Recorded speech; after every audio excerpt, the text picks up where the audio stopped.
मित्रांनो, तुमचं पुन्हा एकदा GB स्टोरी टेलर या यूट्यूब चॅनलवर स्वागत आहे. आजच्या आपल्या गोष्टीचं नाव आहे अनाथ. लेखक के. पण गोष्ट सुरू करण्याआधी जर कोणी ह्या चॅनलवर पहिल्यांदाच आलेले असाल तर त्यांनी ह्या चॅनलला सबस्क्राईब करायला विसरू नका.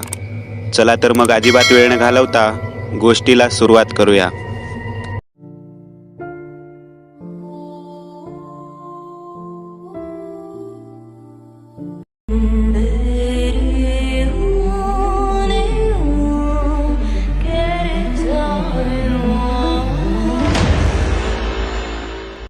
सारंग आणि सुजाताच्या लग्नाला 7 वर्ष झाली होती, पण घरात पाळणा हल्ला नव्हता.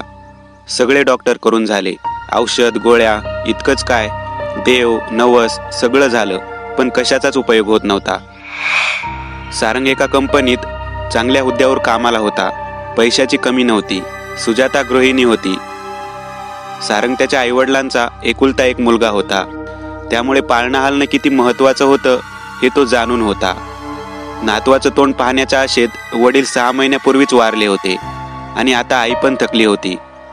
त्यामुळे आता मूल दत्तक घ्यायचं या निर्णयावर सारंग आणि सुजाता पोहोचले. आई पण तयार झाली. आज सकाळीच ते एका अनाथ आश्रमात पोहोचले. तिथं गाडी पार्क करून दोघं आत असलेल्या ऑफिसमध्ये आले. या, मी तुमचीच वाट पाहत होते, चला आपण मुलांना भेटायला जाऊ, असं म्हणून आश्रमातल्या बाई त्या दोघांना आश्रमातल्या मुलांच्या इथं घेऊन आल्या. ही शीतल, ही 10 वर्षाची आहे. हा राजू, हा 12 वर्षाचा आहे. ही प्रीती, ही 10 वर्षाची आहे. बाई एक एक करत मुलांची ओळख करून देत होत्या. बघा, तुमचा निर्णय झाला की सांगा, असं म्हणून त्या निघून गेल्या. अरे, इथं सगळी मुलं मोठी आहेत. आपल्याला 5 ते 8 वयातलं मुलं असेल तरी चालेल, पण इतकी मोठी मुलं आपल्यात ॲडजस्ट होत नाहीत, मग प्रॉब्लेम होतात, सुजाता सारंगला म्हणाली. हो, मी सहमत आहे तुझ्याशी. चल निघू, अनाथ आश्रम खूप आहेत, आपल्याला हवा असलेलं मूल मिळेल. ते गाडीजवळ आले आणि गाडीत बसून निघाले. थोडं पुढं आल्यावर एक वळण होतं. अचानक गाडीसमोर एक लहान मुलगी आली. 6 ते 7 वर्षाची असेल ती. सारंगने ब्रेक मारला, पण तिला हलका धक्का लागलाच गाडीचा. ती पडली. सारंग आणि सुजाता गाडीतून उतरले. सुजाताने तिचं डोकं मांडीवर घेतलं. ती खूप गोंडस मुलगी होती. 3 फूट उंची, गोरा रंग, बोलके डोळे, गालावर एक तीळ, मळके कपडे. तिच्या खांद्याला एक पिशवी होती, त्यात तिचं सामान असावं.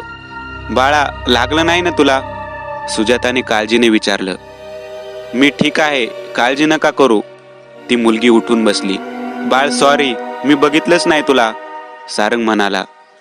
ठीक आहे साहेब, अनाथांना देव पण बघत नाही, तुम्ही तर श्रीमंत लोक, तुम्हाला आम्ही कसे दिसणार. मी ठीक आहे, ती मुलगी म्हणाली. तिचं वाक्य सारंगच्या मनात घर करून गेलं. नाव काय तुझं बाळ, सुजाताने प्रेमाने विचारलं. मी पायल, ती म्हणाली. कुठं राहतेस, सारंगने विचारलं. मी इथेच समोरच्या फुटपाथवर. का, तुला आई बाबा नाहीत, सुजाताने विचारलं. होते, पण ते या जगात नाहीत. मी इथं माझ्या मामा बरोबर आले होते, पण तो सुद्धा मला रेल्वे स्टेशनवर सोडून गेला, तो आलाच नाही. तेव्हापासून मी सिग्नलवर भीक मागून जगते. सुजाताच्या डोळ्यात पाणी आलं. सारंगकडे बघत ती म्हणाली. सारंग, काय विचार आहे तुझा, सारंग समजून गेला. ठीक आहे, तुला वाटतंय ना, नो प्रॉब्लेम. बाळ, आमच्या बरोबर येशील आमच्या घरी, सॉरी आपल्या घरी, सारंग म्हणाला. मला काम द्याल साहेब, ती निरागसपणे म्हणाली. हो, तुला खूप काम करायचंय आता. खूप खेळावं लागेल, खूप अभ्यास करावा लागेल, शाळेत जावं लागेल, सारंग हसत म्हणून गेला. म्हणजे, तिने पुन्हा विचारलं. म्हणजे तू आता आमची मुलगी आहेस, आम्ही तुझे आई बाबा, चालेल ना तुला, सुजाता डोळे पुसत म्हणाली. खरंच, पायल आनंदित होत म्हणाली. चला घरी जाऊ, तुझी आजी वाट पाहत असेल, असं म्हणून ते गाडीत बसले. गाडी निघून गेली. घरी यायच्या आधी त्यांनी तिच्यासाठी खूप सारे कपडे आणि खेळणी घेतली. ते सगळं घेऊन ते घरी आले. ते एका मोठ्या बंगल्यात राहत होते. घरी आल्या आल्या आजीबरोबर तिची ओळख झाली. आजीला ती पहिल्या नजरेतच आवडली. मग तिला सुजाताने घर दाखवलं आणि तिची खोली पण दाखवली. तिला खूप आवडली. ती पण त्या घरात रमली होती. 2 दिवस खूप छान गेले. तिसऱ्या दिवशी सारंग रात्री उशिरा घरी आला. जवळपास रात्रीचे 12 वाजले होते. दिवसभर त्याने पायलला बघितलं नव्हतं म्हणून तो तिच्या रूमकडे आला. तिच्या रूमची लाईट बंद होती, दार पण बंद होतं. पण आतून पायल हळूच कुणाशी तरी बोलण्याचा आवाज येत होता. पायल यावेळी कोणाशी बोलत आहे? त्याने दार वाजवलं. पायल, जागी आहेस? सारंगने आवाज दिला. पायलनं दार उघडलं. कोणाशी बोलत होतीस? सारंगने विचारलं. नाही पप्पा, कोणाशी बोलणार मी? ती निरागसपणे म्हणाली. बरं, जा झोप, कदाचित मला भास झाला असेल. सारंग असा विचार करत बेडरूममध्ये आला. आता तिला तिथे येऊन 1 आठवडा झाला होता. आता मे महिना चालू होता, त्यामुळे पायलला जूनपर्यंत शाळेत प्रवेश मिळणार नव्हता. त्यामुळे ती घरीच होती. दुपारची वेळ होती. सुजाता सहज पायल काय करत आहे हे बघायला तिच्या रूमकडे आली. पायल कुणाशी तरी बोलत होती. आवाज स्पष्ट नव्हता, पण त्या रूममध्ये कोणीतरी स्त्री तिच्या बरोबर असावी असं सुजाताला वाटलं, कारण ते आवाज एका स्त्रीचे होते. सुजाताने दार ढकललं, पण दार आतून बंद होतं. पायलने दार उघडलं. सुजाता त्या खोलीत शिरली. तिनं खोलीत पाहिलं, पण दुसरं कोणीच नव्हतं. पायल, खरं सांग, कोण होतं तुझ्याबरोबर? कारण गेल्या आठवड्यात सारंगला पण असं वाटलं की तू रात्री कोणाशी तरी बोलत होतीस. मी कोणाशी बोलणार मम्मी? पायल म्हणाली. हे बघ पायल, एका माणसाला भास होऊ शकतो, पण मी पण आवाज ऐकलाय ग एका बाईचा. सुजाता रागवत म्हणाली. मला माहित आहे तुम्हाला मी नकोशी झाली आहे, असं म्हणत पायल रडू लागली. तिच्या रडण्याने सुजाता पुन्हा पागळली. तिने तिला जवळ घेऊन तिला मिठी मारली आणि पायल तिच्या मागे विकृतपणे स्मित करत होती. पायल तशी तर लहान मुलांसारखीच होती, पण कधी कधी तिचं बोलणं एखाद्या वयस्कर व्यक्तीसारखं जड असायचं. तिच्या काही गोष्टी सुजाताला खटकायच्या. एक म्हणजे तिचं जेवण ती कधीच सुजाता आणि सारंग किंवा आजीबरोबर जेवत नसे. ती तिचं ताट स्वतः वाढून घेत असे आणि तिच्या रूममध्ये दार लावूनच जेवत असे. दुसरं म्हणजे तिची ती पिशवी, त्या पिशवीत नक्की काय आहे हे कुणालाच माहीत नव्हतं, कारण त्या पिशवीला ती कुणालाच हात लावू देत नसे. पण आजीनं आता कोणालाही न कळत पायलवर बारीक नजर ठेवायला सुरुवात केली, कारण पायल कोणाशी तरी बोलत असते याचे आवाज तिने पण ऐकले होते. त्या दुपारी सुजाता तिच्या माहेरी गेली होती. सारंग ऑफिसात होता. घरात फक्त आजी आणि पायल दोघेच होते. आज आजी पूर्ण तयारीत होती. पायल कोणाशी बोलत असते तो शोध ती लावणार होती. दुपारी 2 वाजता पायल तिचं ताट वाढून घेऊन रूममध्ये गेली. आजी हळूच तिच्या रूम बाहेर दबा धरून होती. अचानक आतून पायलचे आणि अजून एका स्त्रीचे बोलण्याचे आवाज येऊ लागले. आजीला ते काय बोलत आहेत हे स्पष्ट ऐकू येत नव्हतं, पण कोणीतरी आहे हे मात्र तिला आता खात्रीशीररित्या कळत होतं. आजीने मास्टर की दाराच्या लयचला लावली आणि तिने धडक रूमच्या आत प्रवेश केला. समोरचं दृश्य पाहून आजीच्या पायाखालची जमीनच सरकली. पायलच्या समोर एक स्त्री बसली होती. काळी साडी, मोकळे सोडलेले केस, पांढरा चेहरा, पाठीला कुबड, डोळे आत गेलेले आणि हाताची नखं धारदार. ती एक हाडळ होती. तिला पाहून आजी जोरात किंचाळली, पण घरात कोणी नव्हतं. हळूहळू ती हाडळ आजीकडे चालत येऊ लागली. तिचं ते रूप पाहून आजीला मृत्यू दिसू लागला. आजीला जबरदस्त हार्ट अटॅक आला. आजी तिथंच कोसळली आणि गतप्राण झाली. पायल आणि ती हाडळ एकमेकींकडे बघून विकृतपणे आजीच्या प्रेताभोवती बसून हसू लागल्या.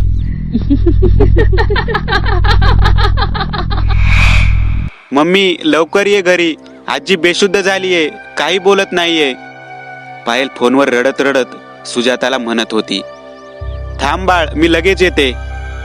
सुजाता घाईघाईत निघाली. तिने सारंगला कॉल करून सगळं सांगितलं. ते दोघं घरी पोहोचले, पण आजी वारली होती. आजीचा क्रियाकर्म करून आता सारंग आणि सगळे नातेवाईक घरी आले. पायल रडायचं नाटक करत होती. सुजाता तिला कवेत घेऊन शांत करत बसली होती. सारंग पोरका झाला होता, पण नियतीपुढे कोणाचं काय चालणार असं म्हणून तो शांत होता. आता सगळे नातेवाईक गेले होते. पायल तिच्या रूममध्ये होती. सारंग आणि सुजाता बेडवर पडले होते. तितक्यात सारंगचा फोन वाजला. समोरून काशीनाथ बोलत होता. तो सारंगचा चुलत भाऊ होता. तो सुद्धा आजीच्या अंत्यविधीला आला होता. तो एक पत्रकार होता, मुख्य म्हणजे क्राईम रिपोर्टर. सारंग, जरा बोलायचंय. उद्या तुझ्या ऑफिसला येतो, खूप इम्पॉर्टंट आहे, वेळ काढ. आणि ऐक, वहिनींना पण आण. काशीनाथ असा अचानक का बोलवतोय भेटायला? आणि तुला पण घेऊन ये म्हणलाय. दुसऱ्या दिवशी कामवाल्या बाईला घरी थांबायला सांगून सुजाता आणि सारंगच्या ऑफिसला आले. काशीनाथ आधीच आला होता. काल तुमच्या घरात मी एक लहान मुलगी पाहिली. असं कळलं की तिला तुम्ही ॲडॉप्ट करताय, काशीनाथ म्हणाला. हो, अरे ती आम्हाला रस्त्यावर सापडली, मग तिला आम्ही घरी आणली. पण काय झालं? सारंग म्हणून गेला. 6 महिन्यापूर्वी माझ्या एका मित्राच्या वडिलाचं निधन झालं होतं. मी तिथं गेलो होतो. तिथं हीच मुलगी मला दिसली होती. ती मुलगी त्यांना अशीच सापडली होती. हळूहळू त्या घरातलं एक एक माणूस मेलं आणि नंतर ती मुलगी परत कुणालाच दिसली नाही. ती मला तेव्हा दिसली होती, ती थेट काल मी तिला पाहिली. अरे पण ती म्हणाली तिला आई वडील नाहीत. तिचा मामा तिला स्टेशनवर सोडून गेला. आणि तुला काय म्हणायचंय की तुझ्या मित्राचं कुटुंब या इतक्या लहान मुलीने संपवलं? पटण्यासारखी गोष्ट नाही. बरं, जर असं काही नसेल तर ठीक आहे, पण सावधान राहा तुम्ही दोघं. काशीनाथ तिथून निघून गेला. सुजाताला मात्र काशीनाथच्या बोलण्यात तथ्य वाटलं. तिने आज ठरवलं की पायलवर नजर ठेवायची. ती घरी आली आणि तिने सारंगला सांगितलं की पायलला बाहेर फिरायला घेऊन जा. आधी पायल नको म्हणत होती, पण शेवटी सुजातासमोर तिचा नाईलाज झाला. सारंग तिला मॉलमध्ये घेऊन गेला. आता घरात सुजाता एकटीच होती. ती पायलच्या रूममध्ये गेली आणि तिची पिशवी शोधू लागली. पण ती पिशवी वर तिला कुठेच सापडली नाही. आणि म्हणून मग ती पिशवी बेड खाली असेल म्हणून ती बेडच्या खाली वाकली. बेडच्या खाली ती पिशवी होती. तिने ती पिशवी बाहेर काढली आणि त्यातलं सामान बाहेर काढलं. ते सामान काढायला तिने पिशवी उलटी केली आणि तिला हादराच बसला. त्या पिशवीत एक अल्बम होता. त्यात वेगळ्या वेगळ्या कुटुंबातील लोकांचे ग्रुप फोटो होते, पण पायल त्यात कुठेच नव्हती. एक डायरी होती, त्यात विचित्र आकृत्या काढल्या होत्या आणि कुठल्या तरी वेगळ्याच लिपीत काहीतरी मजकूर होता. आणि त्या पिशवीत काही मानवी हाडं होती. ते सगळं पाहून ती घाबरून गेली होती. आता ती त्या खोलीतून बाहेर येण्यासाठी मागे वळली आणि तिची दातखिळीच बसली. कारण मागे एक भयंकर स्त्री उभी होती. ती तीच हाडळ होती जिने आजीचा जीव घेतला होता. काय शोधतीयेस? मी मदत करू का? तिचं ते हसणं अंगावर काटा आणत होतं. सारंग आणि पायल आता घरी आले. सुजाता, कुठे आहेस? आम्ही आलोय, सारंगने आवाज दिला. तो तिला घरभर शोधू लागला आणि तो किचनमध्ये आला. समोरचं दृश्य वेदनादायी होतं. सुजाताचं प्रेत किचनच्या छताला लटकलेलं होतं. तिचे डोळे उघडे होते. तिचे डोळे सांगण्याचा प्रयत्न करत होते की मृत्यूपूर्वी तिने काय भयंकर प्रकार पाहिलाय. पोलीस आले. सगळे सोपस्कार झाले. आता मात्र सारंगचं आयुष्यच बर्बाद झालं होतं. काशीनाथ परत त्याला तेच सांगायला त्याच्या ऑफिसला आला होता. सारंगला पण काहीतरी तथ्य वाटत होतं, पण निराशेमुळे तो हताश झाला होता. हे बघ सारंग, तुझा जीव पण धोक्यात आहे. अरे ती मुलगी एकटी नसेल, त्यांची एखादी गँग असेल. आपण काहीतरी पुरावे गोळा करू. पाहिजे तर तिला दमदाटी करून सगळं सांगायला लावू, मग पोलीस बोलवू, काशीनाथ म्हणाला. बरं ठीक आहे, मी आज संध्याकाळी तुला फोन करतो. तू घरी ये, मग बघू काय करायचं. सारंग संध्याकाळी घरी पोहोचला. त्यानं पायलवर नजर ठेवली. रात्र झाली आणि त्यांनी आता काशीनाथला घरी यायला सांगितलं. पायल झोपली होती. तितक्या सारंग आणि काशीनाथ तिच्या रूममध्ये घुसले. त्यांनी तिला आता बांधून ठेवली एका खुर्चीला, पण ती रडत होती. तिचं रडणं बघून सारंगचं मन पागळू लागलं, पण काशीनाथ तिची उलटी तपासणी घेत होता. बोल, कोण आहेस तू? किती जण आहात तुम्ही? कुठे तुझे बाकीचे साथीदार? तू आल्यापासून इथं 2 मृत्यू झालेत. खरं सांग, आम्ही तुला सोडून देऊ. ती रडत होती. मला काही माहीत नाही, मी काही केलं नाही, असं म्हणत होती. खोटं बोलू नकोस. 6 महिन्यापूर्वी धर्माधिकारी कुटुंबात मी पाहिलं होतं तुला. तू त्यांना पण रस्त्यावर सापडली होतीस आणि मग एक एक करून ते सगळे मेले. काशीनाथ जसं हे वाक्य बोलला तसं पायलचं वागणंच बदललं. ती एकदम हसू लागली. अच्छा, म्हणजे तू मला ओळखलं तर ठीक आहे, पण तुला मी कोण आहे हे तुला दाखवावंच लागेल. पायलने असं म्हणून क्षणभरात त्या दोऱ्या तोडल्या आणि खुर्चीवर उभी राहिली. अचानक लाईट गेली. पूर्णपणे अंधार झाला आणि लाईट परत आली. समोर जे बघितलं ते बघून एखाद्याचा मेंदू सुन्न झाला असता. 6-7 वर्षाच्या दिसणाऱ्या पायलचा चेहरा एका जखड मतारीचा झाला होता. डोळे खोल गेले होते. सुईसारखे टोकदार किडलेले दात दाखवत ती हसत होती, पण तिची उंची 3 फूटच होती. तिचं ते हसणं रक्त गोठवणार होतं. मी एकटी नाही, ती पण माझ्या बरोबर आहे, माझी सावली. तिने छताकडे बोट दाखवलं. सारंग आणि काशीनाथने वर पाहिलं तर ती भयानक हाडळ छताला पालीसारखी चिकटली होती. त्या दोघींनी आता या दोघांवर झेप घेतली. सुईसारखे धारदार दात त्यांच्या मानेत खुपसले आणि क्षणभरात ते दोघे गतप्राण झाले. 4 महिन्यानंतर रमेश आणि श्वेता निपुत्रिक जोडपं. 10 वर्ष झाली असून पण मूल बाळ नव्हतं. दत्तक मूल घेण्यासाठी ते एका अनाथ आश्रमात चालले होते. गाडी बंगल्याबाहेर काढायला रमेश गाडीत बसणार इतक्यात एक सुंदर गोंडस मुलगी त्याला बंगल्याच्या गेट समोरच्या फुटपाथवर झोपलेली दिसली. त्याने श्वेताला बोलावलं. श्वेता आणि रमेशने तिथं जाऊन तिची विचारपूस केली आणि तिला दत्तक घ्यायचं म्हणून नक्की केलं. ते तिला बंगल्याच्या गेटमधून आत घेऊन घरात चालले होते आणि ती मागे वळून बघत होती तिच्या त्या मैत्रिणीकडे.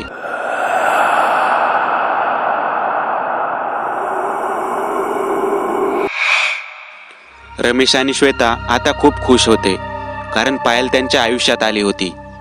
पण पायलचं येणं रमेशची छोटी बहीण रीनाला फार आवडलं नव्हतं. एकतर पायलचं वागणं तिला खोटं खोटं वाटायचं. कायम हसत खेळत असल्याचं दाखवत पायलनं घरातील सगळ्यांना म्हणजे रमेश, श्वेता, रमेशचे आई वडील यांना लळा लावला होता. पण रीनाला तिचं ते वागणं वरवरचं वाटायचं. पायल नेहमीप्रमाणे रुळली होती, पण यावेळी तिचा मानस वेगळाच होता. तिच्या मनात यावेळी खूप भयंकर असं काहीतरी होतं, कारण ज्या चंद्रग्रहणाची ती गेले 500 वर्ष वाट पाहत होती ते आता येणार होतं. चंद्रग्रहणाला आज बरोबर 13 दिवस बाकी होते. त्या रात्री रीनाला अचानक तहान लागली आणि जाग आली. ती किचनमध्ये पाणी पिण्यासाठी आली. फ्रीजमधून पाण्याची बाटली घेऊन तिने पाणी पिलं आणि बाटली परत ठेवून ती तिच्या बेडरूमकडे जाऊ लागली. पण तितक्यात तिला गच्चीवर कोणीतरी गेल्यासारखं वाटलं. एवढ्या रात्री गच्चीवर कोण जात असेल या विचाराने ती हळूहळू पायऱ्या चढून गच्चीवर आली. गच्चीचं दार उघडं होतं. ती टेरेसवर आली. तिने आजूबाजूला पाहिलं पण कोणीच नव्हतं.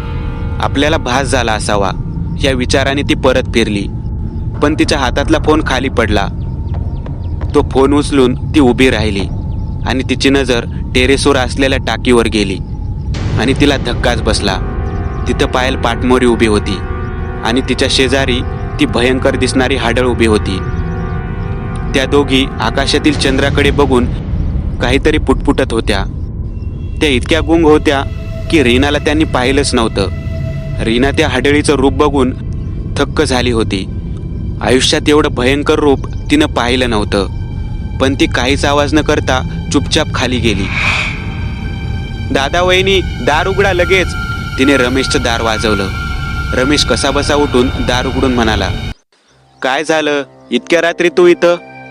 अरे चल लवकर टेरेसवर, काही विचारू नकोस, रीना म्हणाली. तो नाईलाजाने तिच्या बरोबर टेरेसवर गेला. आता मात्र टेरेसचं दार बंद होतं. कडी होती आणि टाकीवर कोणी नव्हतं. अरे दादा, मी पायलला इथं बघितलं. तिच्या बरोबर एक भयंकर दिसणारी बाई होती, रीना सांगू लागली. तुला भास झाला असेल, ती इथं एवढ्या रात्री कशी येईल आणि तिच्या बरोबर कोण असणार आहे, रमेश म्हणाला. अरे खरंच ती होती, रीना सांगू लागली. हे बघ रीना, आम्हाला माहित आहे तुला ती आवडत नाही, पण ती लहान आहे, तिच्यावर कसलेही आरोप करू नकोस आणि हॉरर पिक्चर कमी बघ, असले भास होणार नाहीत तुला, असं म्हणून तू त्याच्या रूममध्ये आला. रीना पण तिच्या खोलीत आली. खोलीचं दार लावून ती बेडवर आडवी झाली. काही क्षणातच तिचा डोळा लागला. पहाटे कसल्या तरी पुटपुटण्याच्या आवाजाने जाग आली. तिने डोळे उघडले आणि तिची दात खिळीस बसली. तिच्या डोक्याशी एक भयंकर दिसणारी बाई बसली होती. काळी साडी, चेहरा पांढरा पडलेला, डोळे खोल गेलेले, केस पूर्ण पांढरे आणि पाठीला कुबड. ती बाई काहीतरी पुटपुटत होती. रीना काहीतरी हालचाल करणार इतक्यात ती बाई तिच्या अंगावर थुंकली. ते रक्त होतं आणि ते रक्त रीनाच्या अंगावर पडताच रीनाचं संपूर्ण शरीर सुन्न झालं. जणू तिला लकवाच मारला असावा. तिची वाचा पण बसली.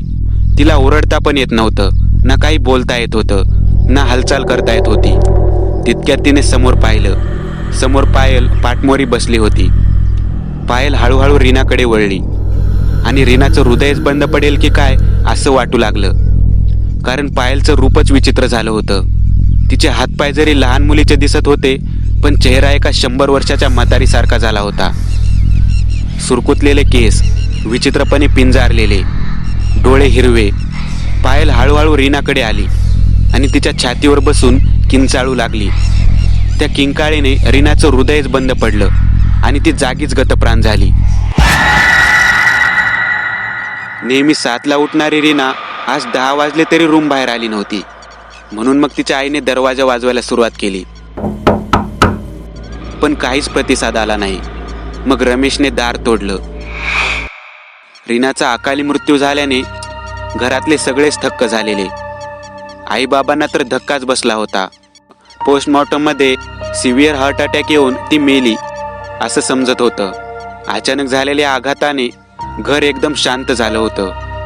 पायल मात्र आतून खुश होती, कारण चंद्रग्रहणाआधी तिला पहिला बळी मिळाला होता.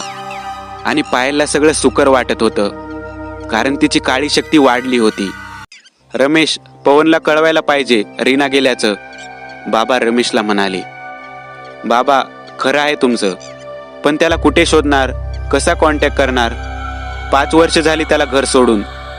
जर खरंच यायचं असतं तर कधीच आला असता. हो रे, तू म्हणतोयस ते पण खरं आहे. कुठल्या जन्माचे भोग आहेत देव जाणे. बाबा हताश होत रूममध्ये निघून गेले आणि तितक्यात रमेशचा फोन वाजला. हॅलो रमेश, वैकुंठ स्मशानभूमी पोहोच लगेच, मी आलोय. हे वाक्य बोलून फोन कट झाला. रमेशला कळून चुकलं होतं की फोन कुणाचा आहे ते. काहीतरी भयंकर होणार आहे हेही त्याला समजून चुकलं होतं. रमेशने गाडी काढली आणि तो त्वरित वैकुंठ स्मशानभूमीत पोहोचला. तसं तिथं कोणी येत जात नसे, कारण शहराच्या बाहेर होती ती स्मशानभूमी. रमेश गाडी बाहेर लावून आत आला. तिथं एक भगवा पंचा गुंडाळलेला माणूस उभा होता. आपण रमेशराव का? गुरुजी आपलीच वाट पाहत आहेत, या माझ्या मागे, असं म्हणून रमेशला घेऊन तो स्मशानाच्या एकदम आतल्या बाजूला आला. समोर एक छोटी झोपडी होती. ते त्या झोपडीच्या जवळ आले. इथं बूट काढा, मोबाईल, पाकिट, बेल्ट इथं बाहेरच काढून आत जावा. रमेश सगळ्या गोष्टी बाहेर ठेवून त्या झोपडीच्या आत आला. समोर कोपऱ्यात एक आघोरी साधू बसले होते. अंगाला राख फासलेली होती, बळकट शरीर, लांब केसांच्या जटा. पवन, तू कसा आहेस? कुठं होतास? रमेश काळजीने विचारू लागला. मला काही विचारू नकोस, मी आता आघोरी साधू झालोय. मी आलोय तेही एका कारणासाठी. मला समजलं की रीना गेली आहे आणि तुम्ही सगळे पण संकटात आहेत. खूप भयंकर संकट आहे तुमच्यावर. तुमच्या घरावर हाडळीचं सावट आहे. आता एक कर, पहिलं म्हणजे मी तुला भेटलो हे कुणालाच सांगायचं नाही. बाबांना फोन कर इथून आणि काहीतरी सांगून त्यांना आईला आणि तुझ्या बायकोला इथं बोलावून घे. पण ऐक, अजून कोणालाच घेऊन यायला सांगू नकोस. कोणीच नाही, फक्त ते 3. पवन म्हणाला. पण रमेश काहीतरी बोलणार इतक्यात पवन ओरडत म्हणाला, तुला सांगितलं ना, प्रश्न विचारायचे नाही, शंका काढायच्या नाहीत. जगायचं असेल तर जे सांगतोय ते कर. बरं म्हणून रमेश बाहेर आला. त्याने बाबांना लगेच सांगितलं. पण श्वेता पायलला एकटी ठेवून जायला तयार नव्हती आणि त्यामुळे तिने पायलला गाडीत बसवलं आणि ते सगळे त्या वैकुंठ स्मशानाकडे निघाले. आता स्मशान जवळ येऊ लागलं. श्वेता गाडीच्या मधल्या सीटवर बसली होती आणि पायल तिच्याही मागे असलेल्या शेवटच्या सीटवर होती. अचानक श्वेताचं लक्ष मागच्या सीटवर गेलं. आणि तिला समजेनाच की काय चाललंय. ते दृश्य विचित्र होतं आणि भयंकर पण होतं. त्या स्कॉर्पिओ गाडीचा मागचा दरवाजा उघडा होता आणि गाडीच्या मागे तीच हाडळ पळत होती. ती विचित्र आवाजात पायलला गाडीच्या बाहेर ओढण्याचा प्रयत्न करत होती. श्वेता जोरात किंचाळली आणि पायलने तिच्याकडे वळून पाहिले आणि स्वतःचे खरे रूप दाखवले, ज्यात तिचा चेहरा एका म्हातारीचा होता, पण शरीर लहान मुलीचं. ते पाहून श्वेताला धक्काच बसला. पायल विक्षिप्तपणे हसत गाडीतून बाहेर उडी घेत हाडळीबरोबर काही क्षणात नाहीशी झाली. ते दृश्य तिने आणि बाबांनी पण पाहिलं होतं. त्यांची तर दातखिळीच बसली होती, पण ते थांबले नाहीत. गाडी स्मशानाच्या बाहेर येऊन थांबली. ते हळूहळू त्या झोपडीकडे आले. झोपडीच्या बाहेर पवनला आणि रमेशला बघून बाबा आणि आईला तसा आनंद पण झाला होता, पण पायलचे ते रूप आणि घडलेली घटना बघून ते शांतच राहिले. श्वेताने कसं तरी घडलेला प्रकार रमेशला सांगितला. ती मुलगी नाहीये, ते पिशाच्च आहे. आपल्याला इथं आज पिशाच्च्या नाशेने यज्ञ करायचा आहे. त्याआधी मला गाडीची तपासणी करावी लागेल. असं म्हणून पवन आणि त्याचा शिष्य गाडीच्या दिशेने आले. पवनने गाडीच्या मागच्या सीटवर नीट बघितलं आणि त्याला तिथं एक अर्धा पांढरा आणि अर्धा काळा असा केस सापडला. त्याने तो केस घेतला आणि तो पुन्हा झोपडीकडे आला. पुढं त्यांनी यज्ञाची सगळी व्यवस्था केली होती. हळूहळू आता संध्याकाळ होऊ लागली. खूप मोठा यज्ञ होता तो, त्यामुळे खूप तयारी करावी लागत होती. शेवटी काही वेळाने पवन यज्ञकुंडाच्या बाजूला बसला आणि त्याने पिशाच्च नाशिनी यज्ञ सुरू केला. त्याने आवाहन करून अग्नी प्रकट केला आणि त्यानंतर त्याने रमेश, श्वेता आणि आईबाबांना त्या यज्ञाच्या बाजूला बसायला सांगितलं. आता काहीही झालं तरी हा यज्ञ पूर्ण होईपर्यंत कोणीही उठायचं नाही, अगदी काहीही झालं तरी. त्याने शिष्याला त्यांच्या भोवती एक वर्तुळ आखायला एक मंत्रित उदी दिली. हे वर्तुळ आपलं कवच आहे, ती याच्या आत येऊ शकणार नाही. त्यामुळे तुम्हाला बाहेर खूप भयंकर गोष्टी घडताना दिसतील, पण विचलित होऊ नका. कुलदैवताचे नाव घेत राहा. असं म्हणून पवनने यज्ञचक्रावर ध्यान लावलं. तो ध्यानात खूप डीप गेला. काही मिनिटं उलटली आणि त्याने ताडकन डोळे उघडले. भयंकर आहे सगळं. ती 500 वर्षाची आहे. ती एकटी नाहीये, तिच्याबरोबर एक जाकीन पण आहे. त्यांनी आजवर 11 कुटुंब खाल्ली आहेत, पवन सांगत होता. रीनाचा जीव पण त्यांनीच घेतलाय. ते ऐकत असताना सगळे चाट पडले होते, कारण पायलचं निरागस रूप आतून किती किळसवानं होतं हे त्यांना कळत होतं. आता पवनने मंत्र म्हणायला सुरुवात केली आणि तिचा केस त्यांनी यज्ञकुंडात टाकला.